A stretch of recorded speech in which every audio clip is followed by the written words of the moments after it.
Ladies and gentlemen, my name is Avery, but I go by Soavecito, and I'm a horror content creator. Welcome to episode 56 of Whispers of Horror. And we have an amazing guest, as in Josh, who is a horror content creator. How you doing, Josh? I'm doing well. How about you? I'm doing excellent. I'm glad to get the episode 56 going with you. You're an amazing content creator. I love your content. But for people who don't know what you do, can you talk a little bit about you and what you do? Yeah, for sure. I'm a writer first, and I was doing stand up, and I do writing and everything on the side mainly. But starting in like 2020, when everyone else jumped on TikTok, so did I. And I wasn't sure what I wanted to talk about, so I figured the one thing I know a lot about that I'm passionate about was horror movies, and I just started doing horror movie reviews and recommendations.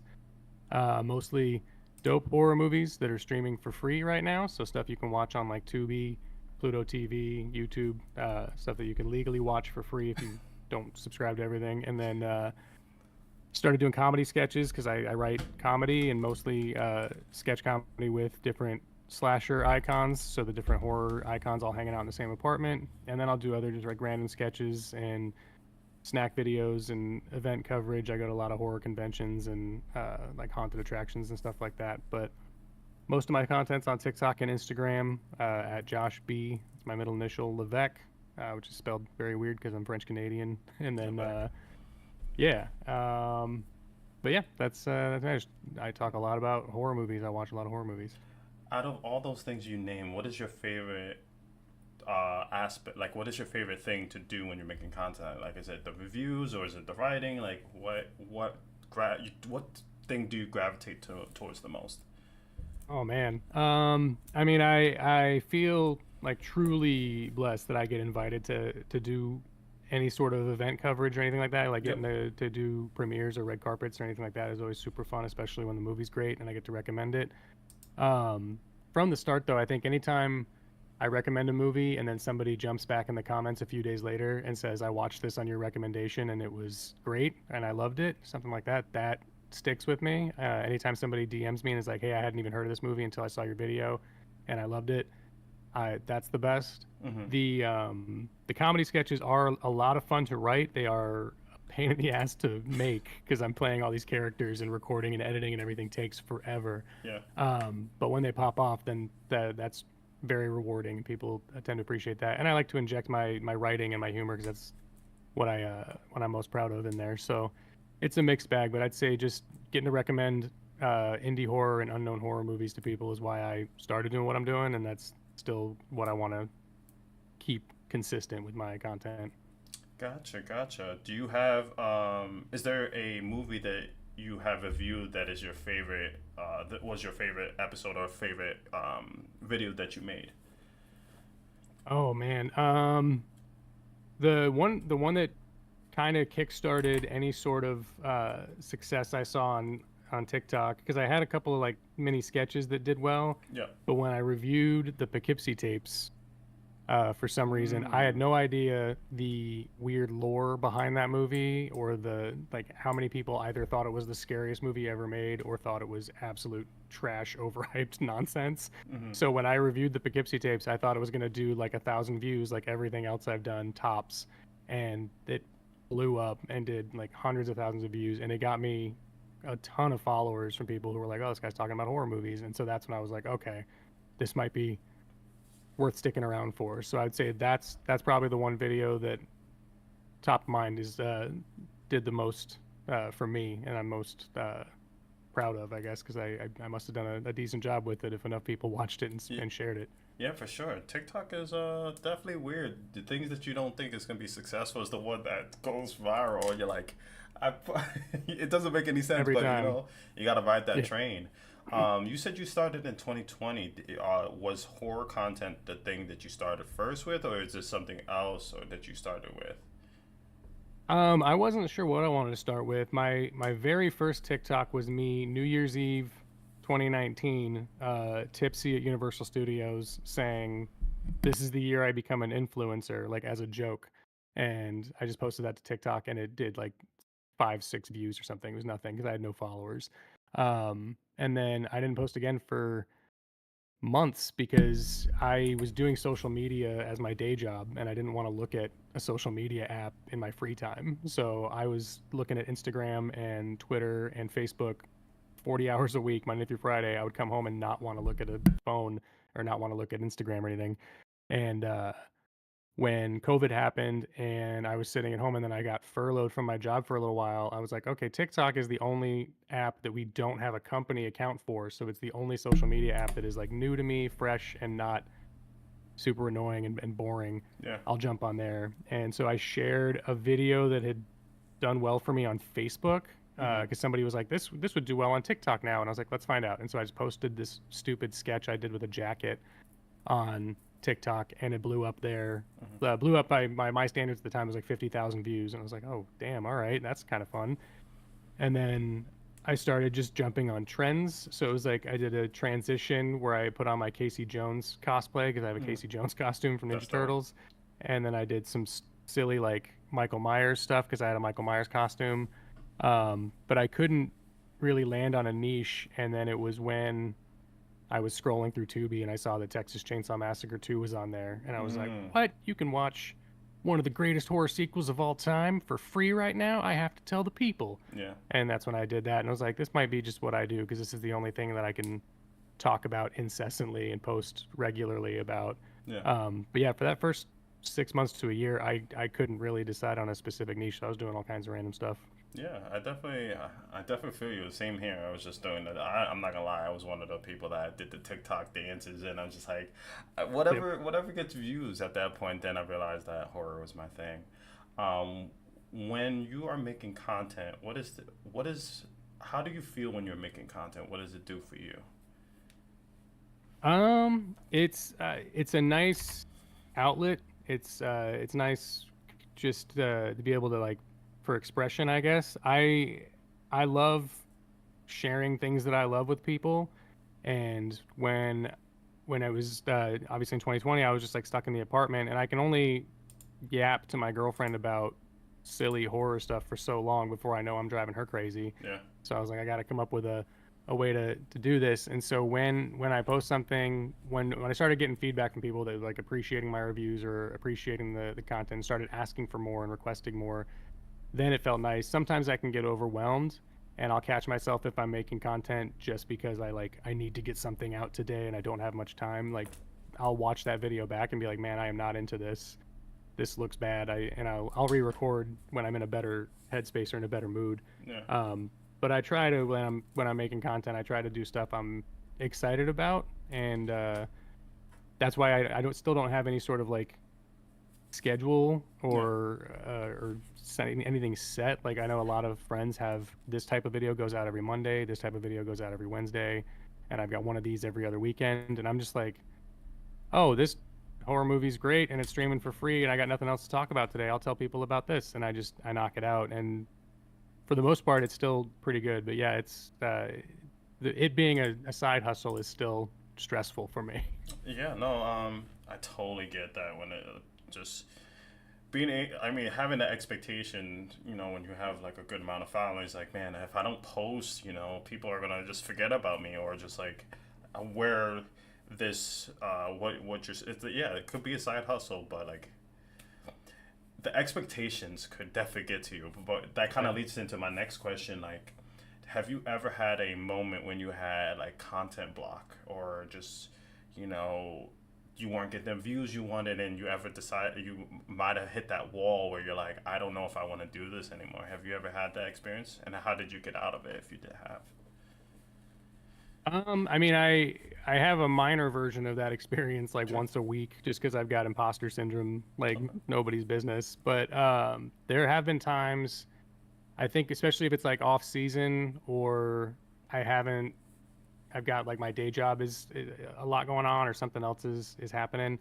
There have been, I have an ongoing list in my phone of content ideas. If I think of funny sketches or if I think of movies I want to talk about or I think of like lists I want to put together, but then I'll always get in my head where I'm like, does anybody actually care about this, or is this one just for me? Mm-hmm. Um, I don't want to copy anybody. There's always like that first mentality, and so if a movie comes out and I didn't see it until Sunday, and I already know that all of Horror Talk gave their review over the Yeah. weekend, then I'm like, is there even any point to me doing this, and or I'll just glaze over stuff, and I'll see people post videos about a topic that I didn't even think to make a video about, and I'm like, oh, I guess I should have talked about that because this guy got like 100,000 views on it, and I wasn't even thinking.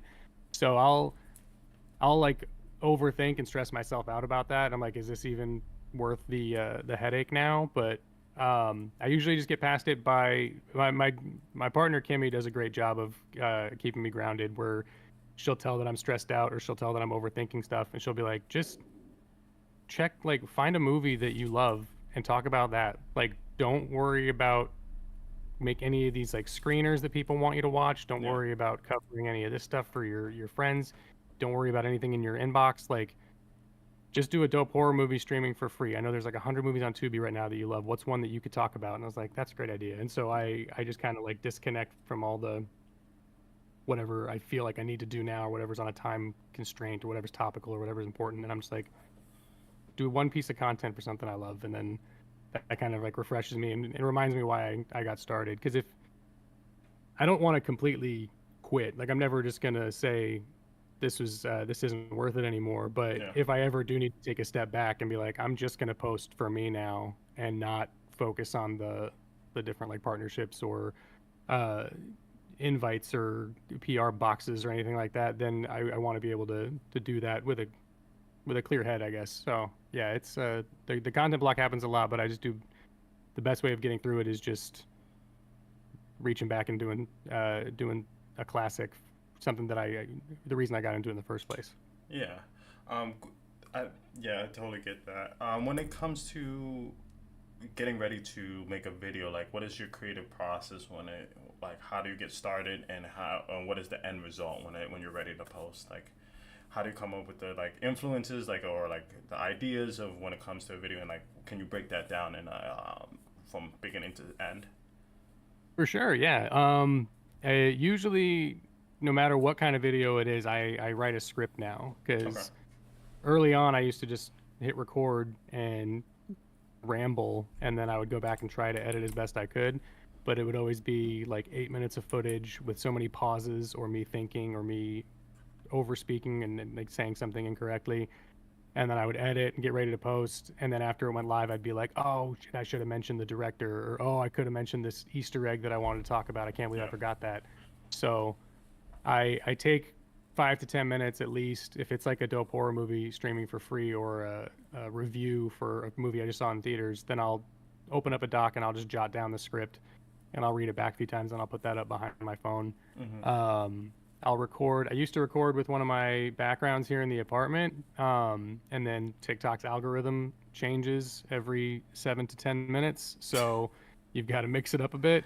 Yeah, I And I get that. started doing the green screen backgrounds, and those do better, I guess. So Sure. I'll do those now if I've got a good idea, or I'll mix up and throw my background in there still with like my desk and all my horror merch. But I'll put up my tripod, record, speak into the camera with my mics and everything, and got my ring light and all that, and then I'll usually edit right after. I'm so bad at banking content. I know a lot of friends who will do like 5 to 10 videos a day I can't and even then do edit that. over the next few days. Yeah. Yeah, I do. Almost every video I've ever posted, I filmed 5 to 10 minutes before I posted it. Like, I'm Okay. so last minute. But yeah, I'll record, I'll edit as best I can, trim all the spaces and loop stuff together. If I want to insert clips or anything like that, I'll put those through there, and then try to write out a good caption, and then upload and pray Yeah. that that people see it and that it does well. I got a question for you. So as so you Mhm. said you like read scripts and everything like that. So I kind of done my first spoiler review on TikTok for 28 years later, but it might have taken you 5 to 10 minutes to do a whole video or anything like that. But for me, it took me literally the whole day because I struggle with stuttering. So I stutter and I'm very forgetful in my words. So I can read I can read the words on the screen, but for some reason they don't come out the words that is on the screen. So do you have any advice for somebody like me who is interested to do like reviews or horror game reviews, and just basically trying to do that storytelling? Like how could I get better at storytelling? That's what I'm trying to ask. If you could give me the best advice. Yeah, no, I just I mean it's always finding just something that works for you. If you're noticing that it's when you're on camera that is Yeah. causing the stuttering to happen more, then maybe switch over to voiceover and just do Mm. like clips or images from the movie, and kind of ease yourself into it. I have a couple of friends in the horror talk space that stutter, and they uh, for some reason they just have an easier time doing it when they're filming in their element, or if they've got something pre-prepared, Mm-hmm. or they may just edit around it perfectly that I don't even know about. But I just because I've had that issue where I'll kind of jump around or just completely draw a blank and miss what I'm saying. So I'll that's why I have to have the script up so that I can refer to it, and then I'll re-say stuff Yeah. 3 or 4 times. So it's the if I did a video, like if I did a review, what did I do recently? Um, like I did a review for 28 years later, Mm-hmm. and I feel like the video I recorded was 10 minutes long. The video I ended up posting was like a minute and 5 seconds or something. It was a Mm. pretty quick review, but I filmed myself re-saying stuff so many times because I'm like, does it sound better here? Does it sound that? And so if it's, or if I say something and then catch myself rambling and I was like, I want to cut that part out, but I can't because I said it so quickly after another sentence. Yeah. But yeah, I would just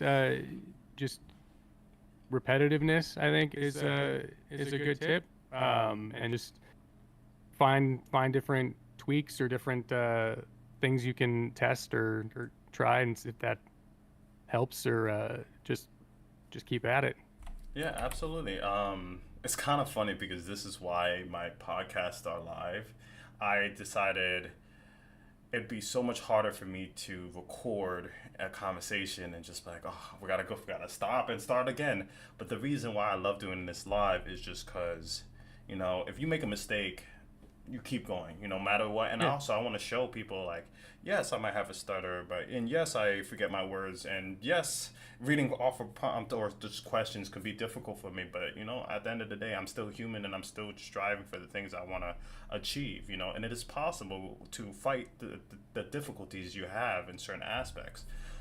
Just a little thing that that's the why reason I do it live. Just because like you could mess up and you could just keep going. Nobody's gonna say yeah. anything. So I think it's pretty dope.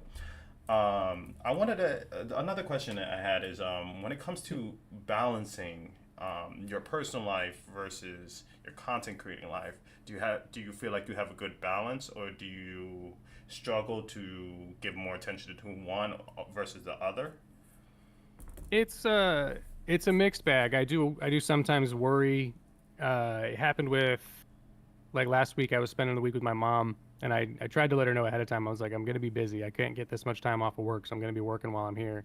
Mm-hmm. And and it'll also happen when I'm out with Kimmy or something. Is I'll catch myself on my phone for an extended period of time, and I'm like, I'm really sorry. It's not that I'm ignoring you. It's not that I don't like spending this time with you. I just have to reply to these DMs, or I have to reply to these comments, or I have to make sure my video is live and not getting like flagged or a restriction.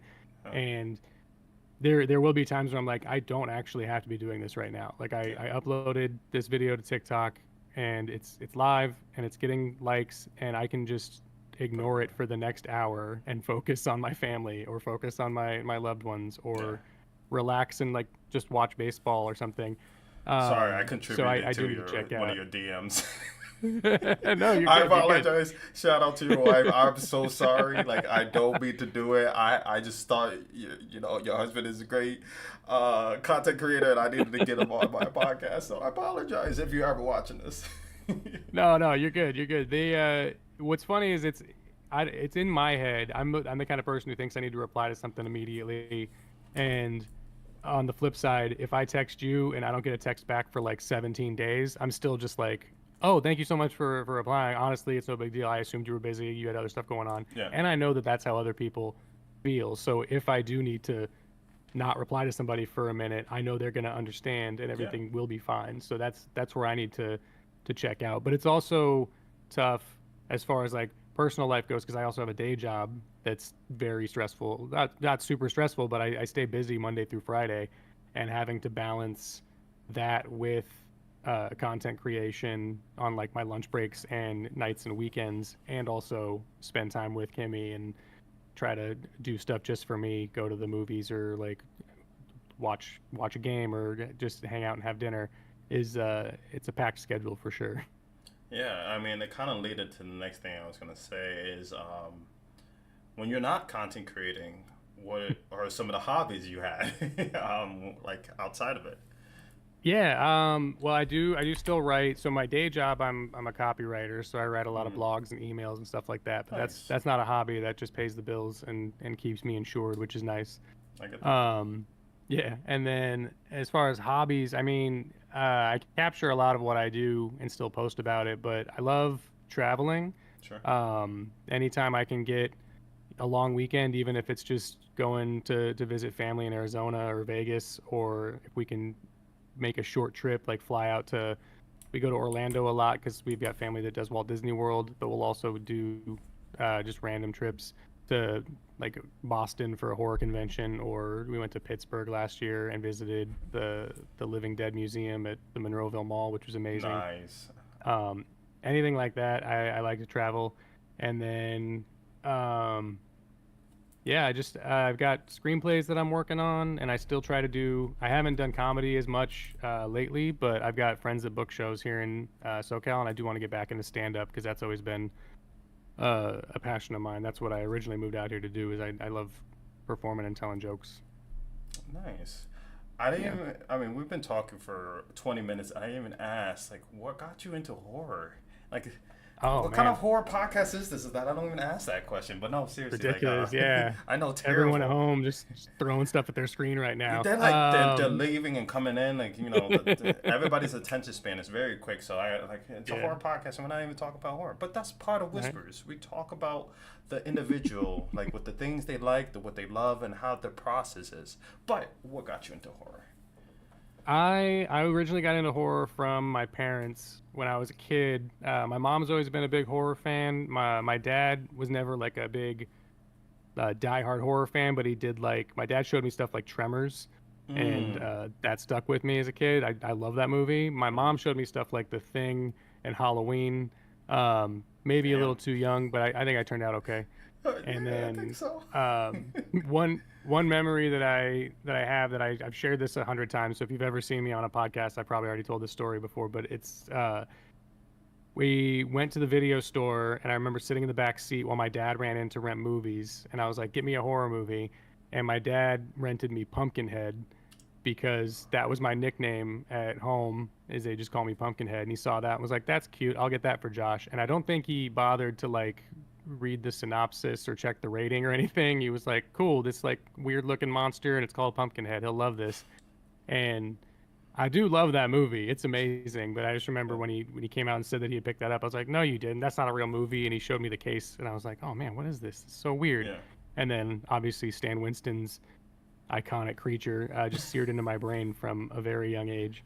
Yeah, that'll But do yeah, it. it's just weird stuff like that. My cousin, when we were in Colorado visiting family, my cousin had to beg and plead for me to be okay with him renting Return of the Living Dead 3 Mm. because he really wanted to see that. And I was like, I don't want to rent. I was like, I've never even seen the first two. And he's like, you don't need to. These movies are crazy. None of them are related. And I was like, okay, fine. I'll do that to make you happy. And I just remember that movie having a huge impact on me because the zombies and the gore in that one is just nuts. And so now that one's like a comfort film for me. So it's Yeah. just different moments throughout my childhood. And then when I was 8, 9, 10, that's when I was reading a lot, and Goosebumps was I my was favorite waiting book. for it. Every, Yeah, every so horror yeah, person loves Goosebumps. Or it was Stephen crazy. It King. was It's crazy.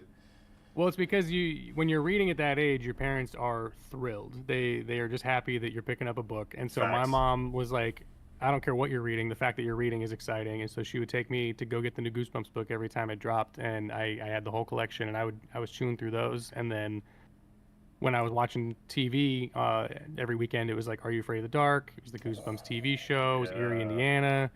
And then as I got a little older, it was Tales from the Crypt on Fox, the edited version, not the Yeah. HBO one. But Hmm. yeah, I was always into spooky stuff, and I think it was mostly my parents' influence, but also just being a weird spooky kid. Halloween was always my favorite Yeah. holiday, like just Yeah. kind of how I came to be. for sure. For me, it's Yeah. the Twilight Zone kind of was like my spooky thing, and Nice. I can remember like I would always wake up around 5 or 6 o'clock. They always played it early, so I would watch just the creepiest things to start off my day, and I was just like, oh my god. But like the movie that got me into horror was Saw. Oh wow. And I was not, oh my god, I might have been 9 or 10, and I was at my grandma's house, and I couldn't sleep, and I was like, I'm about to watch any movies, and I saw it pop up, and I was like, you know what, I'll give it a try. Worst mistake of my life, because I could not sleep.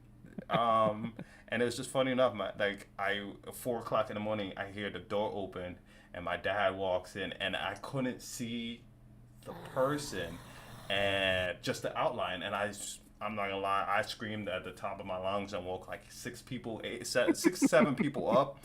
And from that moment, I was hooked because it's just like the adrenaline and just the things that that movie like did to my soul. Like I honestly think is pure what horror should be, Oh yeah. regardless of anything.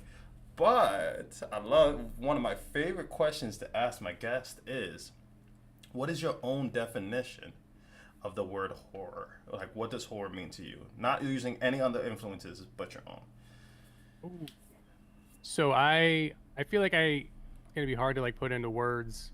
This is why I write a script, and when Hmm. it's live, it's tricky, so I Oh yeah, can't plan exactly this is what I'm the gonna pressure. say. This is just what I This like. is why I It's do, yeah. spontaneous. You Nah, can't think I about it too admire that. much. Welcome to Um, Whispers. yeah. So I think horror. I think a lot of people get hung up on horror and scary, and to me, I feel like scary is an adjective and horror is a genre. Hmm. So a horror movie doesn't necessarily have to be scary, but it does have to have elements of things that scare you or would scare you in the situation. Like the example I like to give is like Hocus Pocus is a horror movie.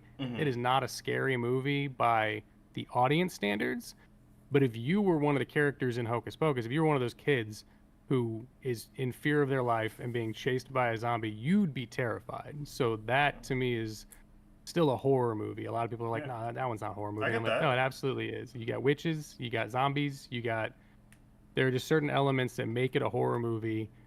And I think it's when it dives into the unknown or the occult or just mysteries, things beyond our comprehension that call into question like science and faith and anything like that. I feel like that is dipping into horror, and then obviously the more extreme it goes, the crazier it can be. But that's I think that's the best I'm gonna come up with right now for my definition for horror. No, that's amazing.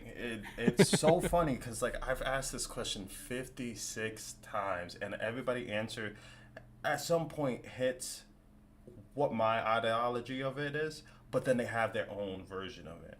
So for me, it kind like you kind of touched upon it, is the fear of the unknown. Is when we are put in a situation or an environment that triggers our primitive instincts, as in fight or flight. So Mhm. anything that can make our eyes dilate, our heart rate goes faster, the palms get sweaty. We're just all the things subconsciously that causes that. That is what pure. I'm even getting goosebumps talking about it. I don't know why. Maybe I should stop. I don't know what it is, but it's just like Yeah, that is what pure horror is. And the movie Saw did it perfectly. It gave you that yeah, moment where you felt like you had to decide: am I gonna fight to survive these traps to make it another day, or am I gonna succumb to the tragic, the stuff that I'm dealing with, and just try to flight and just deal with it. So like I appreciate that movie so much because like I wouldn't be here today if it wasn't for that, and I might be scarred in other ways that I'm not gonna go into, but but yeah, it's just that's one of my favorite questions because everybody's perspective is just so different, and but it's all the same in just different ways. yeah, definitely. Um, do you have any fears? Do I have any fears? Yeah. Ooh, I don't have like I don't think I have any of the typical fears like snakes or spiders or anything unless it's just unexpected. Like if a spider were to fall on me in the middle of the night while I'm trying to sleep, Hmm. that would spook me. But I can see one in my apartment and not be like completely thrown off by it. I can go to the zoo and I don't get uh, I don't skip any sections or anything like that. I don't necessarily have a fear of heights, but I used to have no problem with heights. I used to love heights. Like if I Mm-hmm. was up on a cliff or on a bridge, I could look over the edge and the dizzying weird sensation was fun for me. Now, Okay. for some reason, I get like instant vertigo and I hate it. And I'm like, it Mm, sucks that this happened because I used to enjoy this and now I can't like yeah. cross certain bridges without fear. Um, I think my biggest fear though is probably like claustrophobia Okay. or getting trapped in like a confined space just because I've read the stories of like guys that the guy that went spelunking and got trapped in a tunnel upside down Oh yeah, the or cave, the cave. The, yeah those people are or crazy. I can't do it. yeah or anytime in a movie somebody has to like go underwater and swim under something and just hope that they're able to come out the other end and come above water and breathe again. Like anytime that happens, I get all tensed up. So like Mm. yeah, confined spaces or like drowning and stuff, that's the those things in movies actually cause that gets my heart racing and my palms sweating and stuff like that for sure. Did you see that video?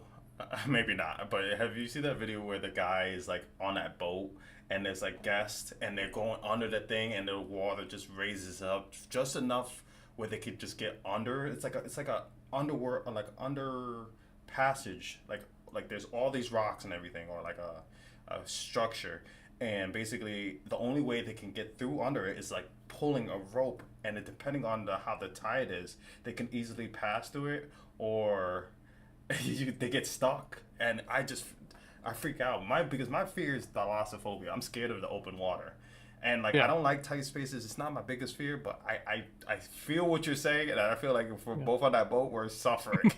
And so Yeah, hopefully no, we'll never that do sounds like a that. nightmare. Yeah, absolutely. I was gonna say, have you seen the movie Fall? Not yet. Oh, I want to though. I've heard it's great, and I think that's the other thing is it's so funny to me whenever I do a review and people are like, "Does it have this in it?" Because I can't watch that, or mm, "Does it focus on this?" Because I can't really do that, and I'm like, I can't do those things, and yeah. that's why I love those movies. That's why I love when a horror movie touches on something that genuinely gets a rise out of me. So I'm like, if Heights does this to me now, then Fall I know is gonna like I want a horror movie that's gonna make me watch through my fingers and make me like I re had internet rethink vertigo the next everything. day. I Yeah. swear I saw it in theaters. The biggest mistake. I literally woke up the next day, tried to get out of my bed, and my body just did not respond the Oh way I man. wanted to. I tried to put one foot after the other, and it just did not work. I hit the wall, and I'm like, "Yep, I'm gonna lay in the bed for the next 2 3 hours." That has never happened to me. Um, has there ever been a movie?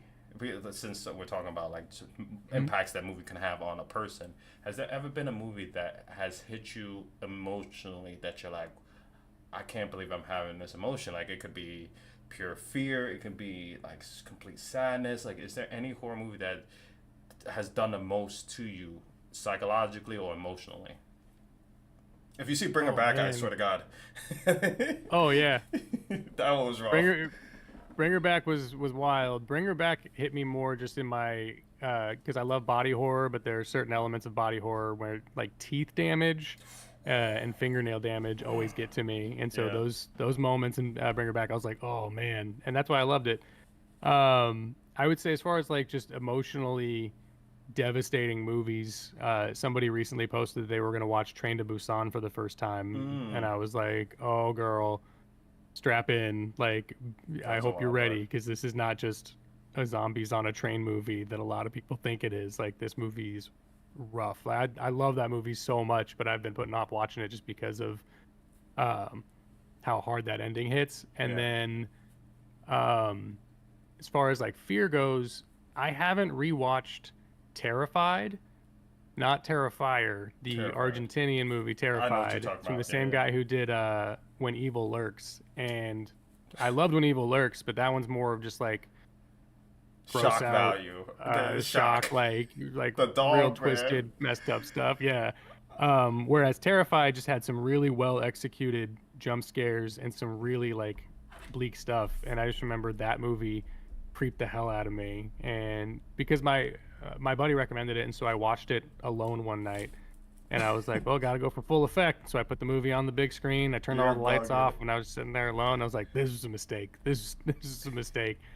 So yeah, that one stuck with me. I got to rewatch it and see if it's as scary as I remember. But the fact that I keep putting it off tells me it probably is. I feel like you would be a fun person to go see a horror movie with. So I hope if we ever get to meet in person, I hope it's one of those like either a new movie or a movie that's been out like or for a while. I think it'd be a fun experience just to see like what your expressions are with during these like scary movies. I hope Um, so. Yeah, I hope I'm not a super annoying person in the theater. no, I try to no. be peaceful, but I also like I do love having a reaction for sure.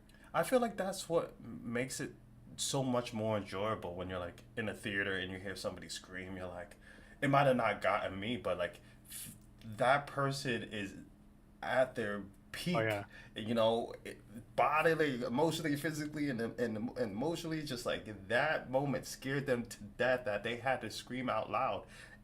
Subconscious thing, like I told you, pure fear. But yeah. if you could name a horror movie that could best describe you, your personality, or just describe you, what horror movie would you say that is? Oh man, that is a I good know, one. great questions. And I promise you, I'm gonna tell you something really while you think about it. I have a whole list of questions. I do my research, but I Mhm. feel like I want to be the like I read the first question that I have over here, but then I feel like I want this to be as authentic as possible. So it takes a little to get more comfortable, and then I feel like the longer it goes, the better it gets. I write down my questions when I think about them, like on this paper right here. I don't know if you can see it. It Yeah. literally I just feel like it's just a more authentic thing. It's just like I don't want to be like a robot. I just want to feel like when I have that question, I just want to ask you right then and there. So this is all off the script. We're going off script. Nice. But Hell I've yeah, done I this for appreciate that. 56 episodes, and I just feel like like I feel like my guests deserve that. Like if I'm an interviewer, I want to listen to what you're saying and then ask you questions about that. So Yeah, so just a little tidbit. But yeah, for I don't even sure. remember Yeah. the question, No, but you said so. I think I've got it because you're saying what's a horror movie that describes describes. me as a There it person, is. kind of. There you go. Um, I usually jump straight to body horror and stuff because I love like the Blob. But I think hmm as far as my personality goes, I was jumping between Idle Hands and Cabin in the Woods because I'm a horror comedy guy too. But I don't smoke, so I'm not the stoner comedy Idle Hands. Even though Okay. I share a lot of the same humor there, so I'll go Cabin in the Woods just because I love the mix and the unique storytelling there. Okay. And it literally like when I left the theater, I was like, man, that movie feels like it was made specifically for me. Where it was like, we're gonna make the kind of movie Josh loves, but we're gonna dissect it in a way that he wouldn't think to do, which is something I love doing when I watch a movie, Uh-huh. is just kind of breaking it down and looking for these deeper meanings and messages. I the secondary plot of the like the businessman and everything is hmm so funny and just so enjoyable to me. So the mix mash of like it's a creature feature, it's a cabin in the woods like movie, it's got some slasher elements, but it's still funny and it's still smart and I something that you just see every I just wish that movie described me, I guess. I wish I was as cool as Cabin in the Woods. Yeah. No. Honestly, I thought Cabin in the Woods was an incredible film because it was just like you never know what to expect. It just threw so Mhm. much at you, but it all made sense, and it's just like, here's this, here this, like, and it kind of reminds me of like, I don't know what, it's like that type of movie that you have to watch a couple times and to see like the things you missed and everything like that. Because like I saw like a content creator say that there is pieces, they have the characters from Left 4 Dead in there, like the boomer, the screamer. I don't know if you know the game, but a popular zombie game. They actually took the characters and put them. You know how the person was in towards the end, and they had all the monsters in the thing. They actually put those characters in the game, from the game into the movie, and I appreciate that because not only did they just not stick to the monsters that are from horror movies, they went into another realm, into games, and to see if people would pay attention to see that. I gotta give credit to that. Another movie I think is that kind of like that. I don't know if you ever seen *Malignant*. Yeah, actually, I just did my friend's podcast last week and we talked about *Malignant* because One it's of so good. it's so good. I watched it I'm not gonna lie to you, 5 times, and I still feel like I'm missing something. It's just all over the place, and I love movies like that. Just it's just you like from one minute you're seeing horror and shock body horror, the next minute there you see kung fu to like a knife Oh in yeah. the police station. You gotta show love to movies like that, and that's horror. I feel like is a genre that could be hitting. It fits in every single genre. Do you agree or disagree on that?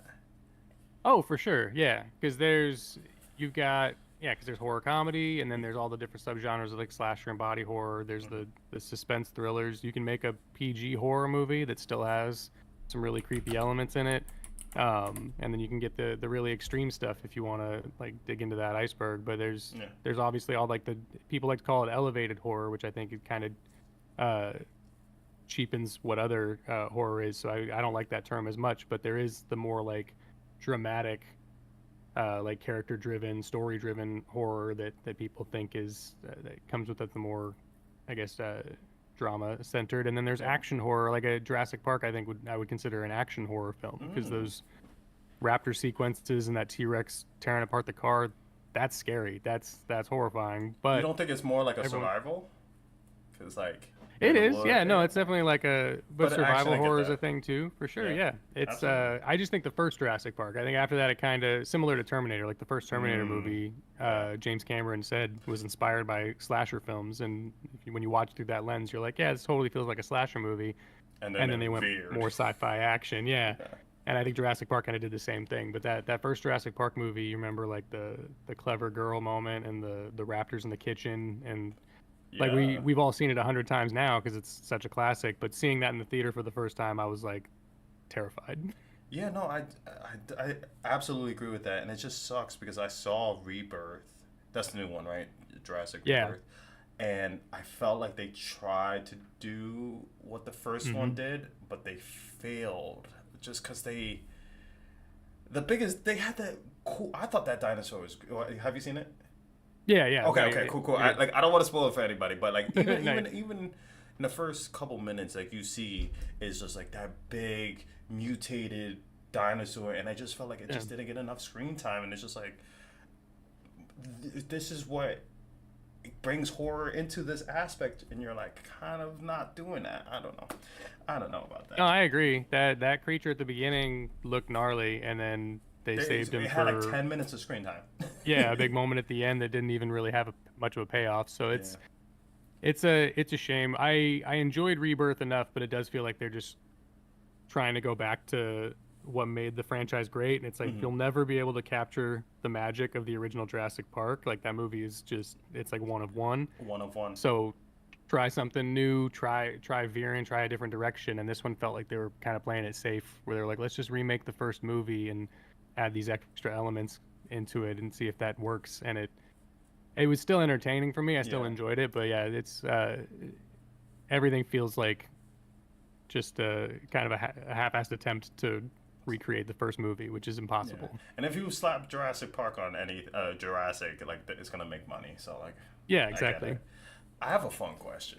So Okay. if you could revitalize a monster slasher or anything like it could be a vampire, zombie, anything in that aspect, how would you revitalize a creature or something scary in a horror movie?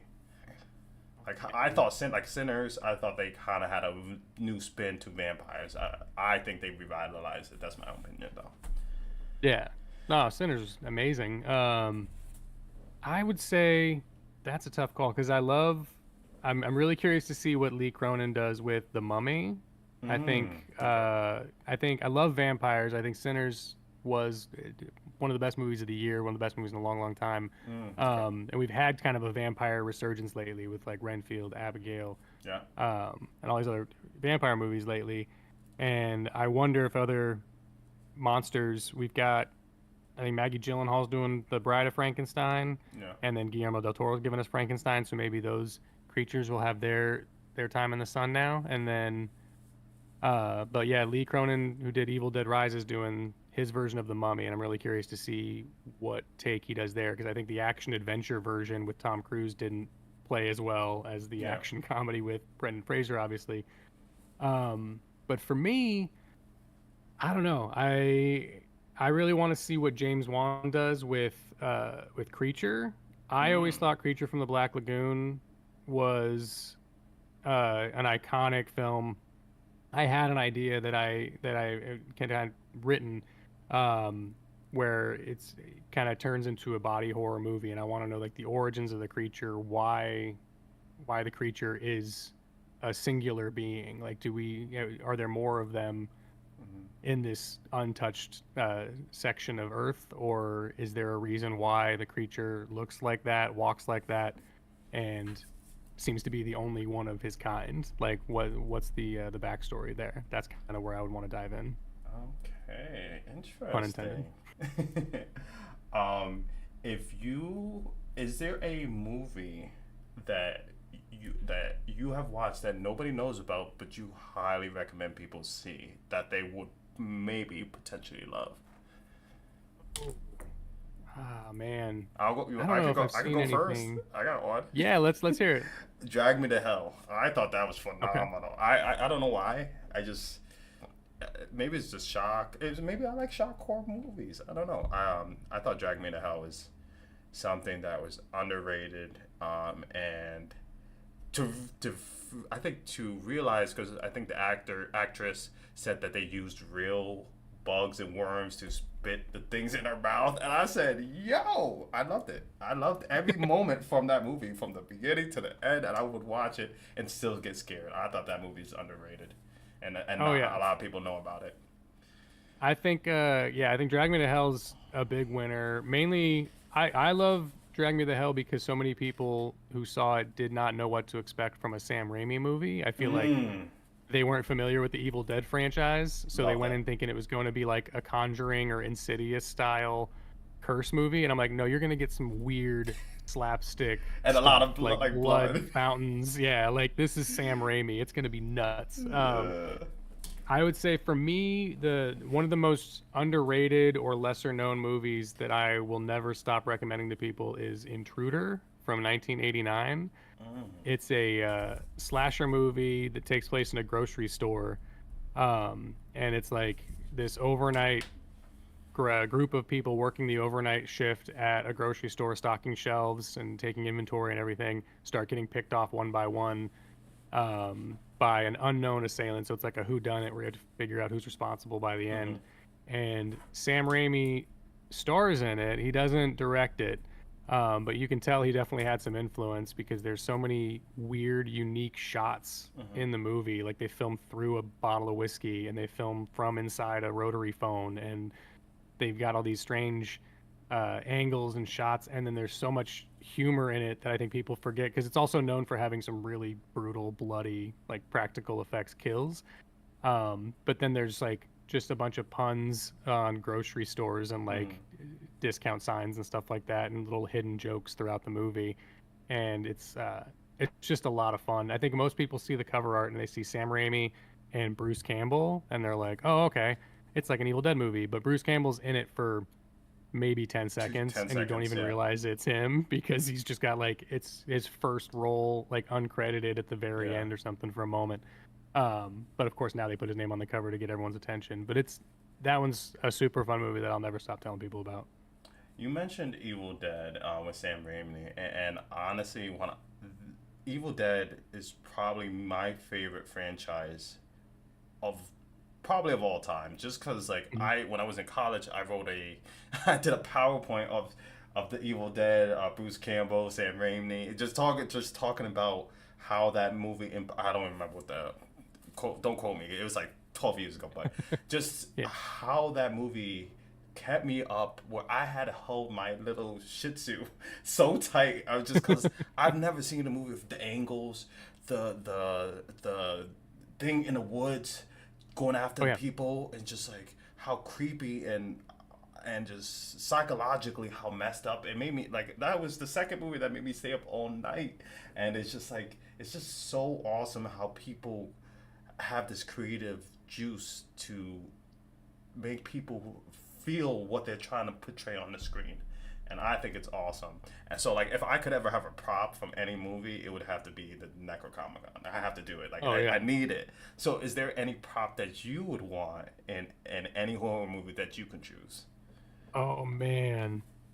I feel like I would have to have, if I could get one of the, like the OG Good Guys dolls from Child's Play, because Chucky is Mm, my guy. I love the Chucky franchise. So if I could get one of those, or like the voodoo knife that he uses in the first movie, if I could get that prop, I'd probably be pretty stoked and have that mounted somewhere in my home. That's similar to, I think I love the Evil Dead franchise as much as mhm. you because it's such a cool, um, diverse franchise where it starts as this horrifying, like cabin in the woods movie that really just like revolutionized the genre altogether, and then immediately takes a turn into slapstick horror comedy where Evil Dead 2 is essentially just a reboot. Yeah. And then Army of Darkness, a completely different film that if you put it side by side with the first Evil Dead, you're You're like, like, there's no what? way these are related in the same Yeah. timeline. And then you get the Ash versus Evil Dead show now, which is was so good. Yeah. The remake, the Evil Dead Rise, like it's such a strong franchise, and it's kind of a bummer now when franchises try to do those tonal shifts. Like Child's Play did it too, where it Yeah. went to Bride of Chucky and became more of a comedy, and then it did its TV series. It was also a horror comedy. Yeah. But nowadays, if a movie makes a tonal shift like that, audiences just reject it so quickly. Where they're like, "No, just give us more of the same." And it's like, "Nah, Let let them them let get weird with it. Let them take risks." absolutely, Like, absolutely. yeah, And I think they did that franchise well. And I think the remake was top notch. I thought it was just something oh yeah, like body horror. But I wanted to ask you, and then we are almost running out of time. But all can you good. give me your top five body? Because you brought up body horror multiple times, so I'm kind of a little I did. Yeah, it's concerned. my favorite. It's my favorite. Which I respect because there's a horror game which I don't know if you're into horror games that's called Ill. That if you like body horror, like just look it up. I'm This gonna is do the that. most body horror I've ever seen in any horror game, and it's so realistic where you're seeing femurs getting blown off and and it mutates into Man, multiple. It's like the thing on crack. I'm not gonna lie to you. Just look it up. I promise you, you won't be disappointed. It's called L. But what is your top five body horror movies of all time? oh man, I would say I'm in gonna no write it down. particular No order. particular order. Ready? The Thing for sure is up there. Thing I saw early on, and I didn't even realize I was into body horror until I heard somebody explain it, and then I was like, "Oh yeah, Yeah. I that's my shit." So it's that. The Blob Mm-hmm. is a movie that I watched really young that really messed me up, and then I rewatched it a few years ago and was like, "Oh no, this is one of my favorite movies ever," Mm-hmm. and that's like a comfort film for me now. Um, Most recently, I would say The Substance, probably one of my favorite body horror movies now. Not as much body horror as some other stuff that I've seen, but the plot was just really compelling, and the effects and everything when we got it was super fun. And then also recently, The Ugly Stepsister I've on never seen that one yet. Shudder. Okay. That's is it? I think it's like Swedish.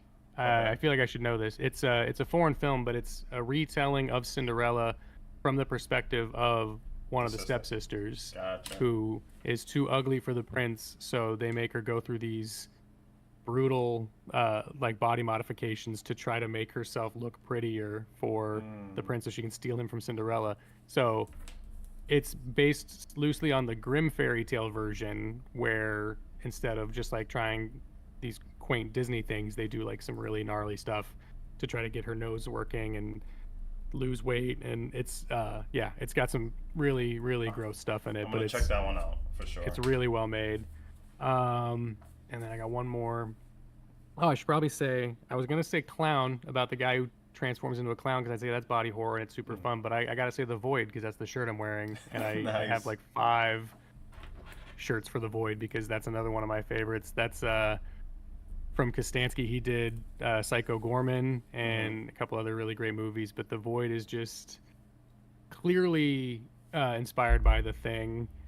Um, Completely bonkers, like cosmic horror in the final act. And I think no matter how many times you watch it, you still not completely sure you know what's going on, but the practical effects and people's what's happening to people's bodies in that movie is just unreal. And I feel like that's I always admire when someone's making a super low budget flick and you can tell they know what they want to focus their attention and their budget on, where it's like, yeah, we may not get this right on the first take, the lighting may not be perfect, but I want to make sure that when this dude's body turns inside out that we make it look as like disgusting as possible. And I'm like, all right, I respect it. So yeah, definitely The Void. I'm surprised that you didn't say Terrifier.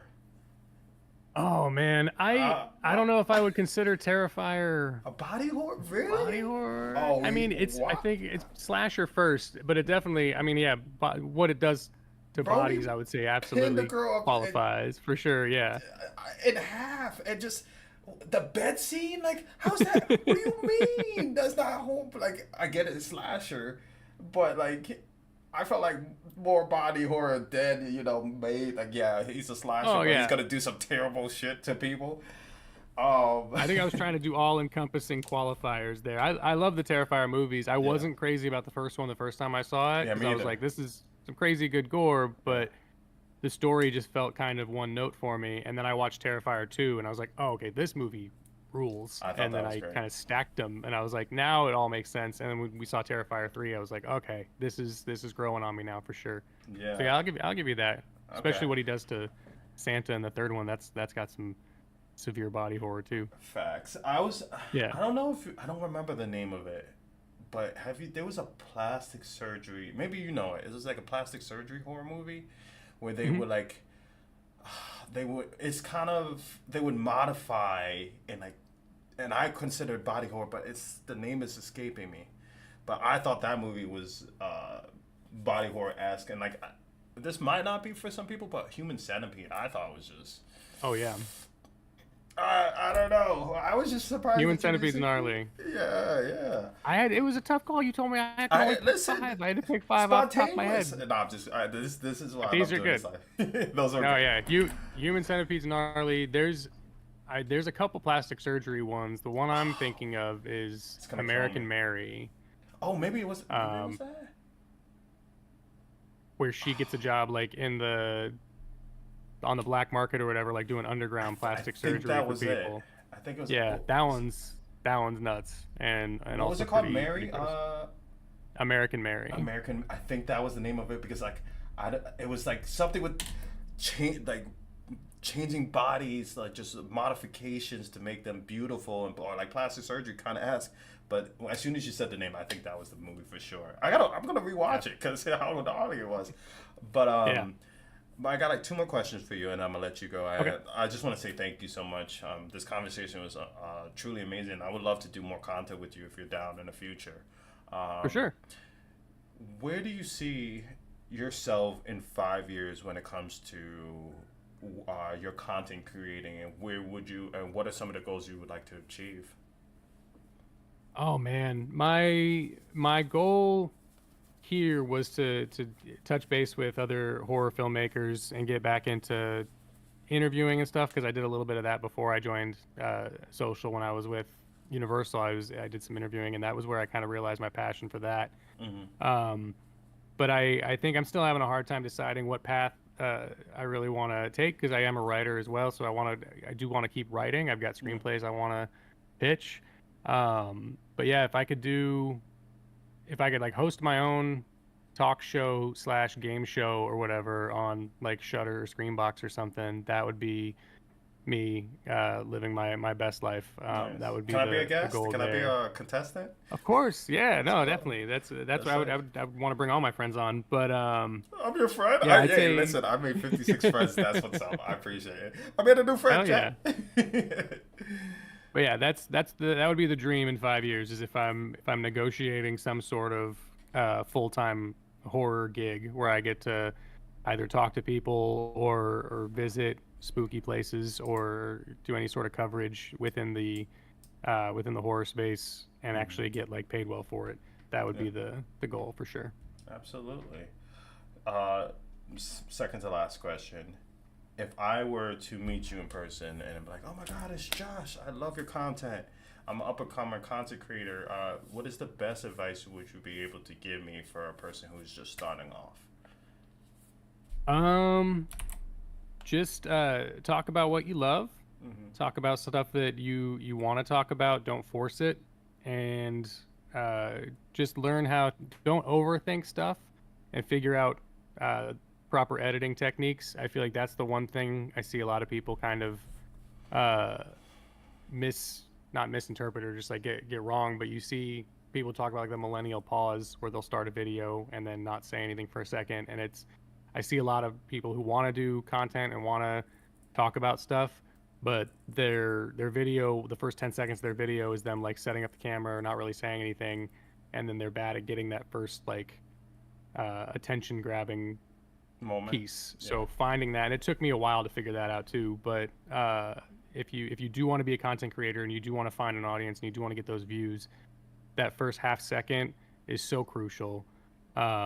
So make sure you're using the best camera you've got on your phone, and make sure you're editing so that you grab them early on. Put some text on the screen if you need to, something that they can read, Mm-hmm. and just talk about stuff you love, because it's people can tell if you're just posting stuff that you think people want to see as opposed to posting stuff that you want to post. Like I was doing those trends, I was doing the dances, I was doing the transitions, thinking Yeah. this is what's hot right now, this is what's working. And as soon as I was like, you know what, this isn't even fun for me. I just want to tell people to fucking watch this horror movie that I love. Like I'm just going to talk about Texas Chainsaw Massacre. Or I'm just going Yeah. to talk about Chucky or something.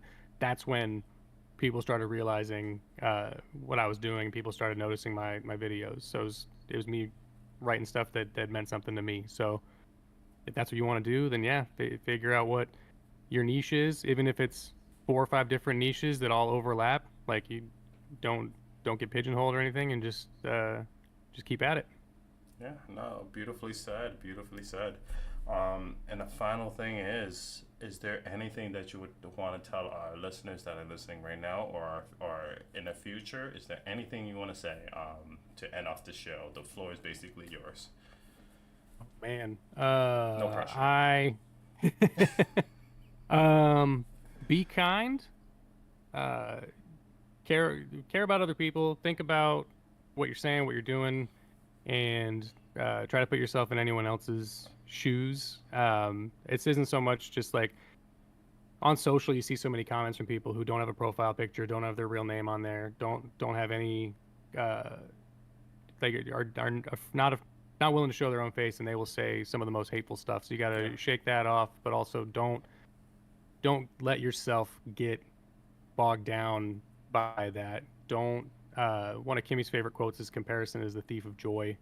So don't look at what other creators are doing and start comparing yourself to them. Don't let bitterness or jealousy or anything kind of tear you down, because that's just going to cause more problems down the road, and it's never going to make you feel any better if you focusing on that. So just focus on what makes you happy, focus on the things you love, and remember that we're all in this together, and just support each other. And what's the other quote? A rising tide lifts all boats. Mm-hmm. That's I think that's one of the best things about horror talk is we all love each other, we all share each other's content, we all give each other tips, and Yeah.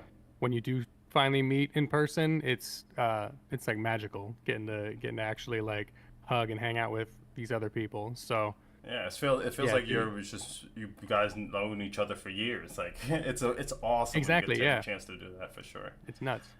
But Josh, thank you so much again. Have been an incredible guest on Whispers of Horror, and like I said, I would love to do more content with you in the future. But ladies and gentlemen, this is the end of episode 56 of Whispers of Horror. Make sure you go follow Josh. All of his platforms will be in the description of the video, a live stream. And with that, I just want to say thank you so much for listening. And remember, even a whisper